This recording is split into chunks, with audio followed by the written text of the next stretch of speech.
Paano nga ba natin malalaman kung ang Reels video natin ay may violation or copyright issue?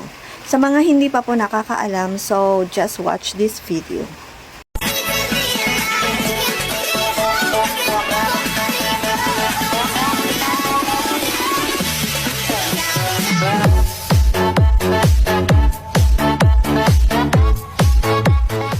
Pindutin natin yung 3 lines sa taas and then punta po tayo dun sa help and support. Tapos po dito sa support inbox.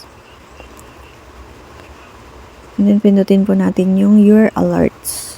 So makikita po natin dito no violations. So try po natin sa ibang account. Yan, pindutin natin yung 3 lines tapos help and support, support inbox. And then, dito sa your alerts. Ayan, so makikita po natin dito na may copyright issue. Sabi, your video copyright updates to review. So, ganun lang po. Dito natin makikita yung mga issue or violations. Thank you for watching. And don't forget to like, comment, and share.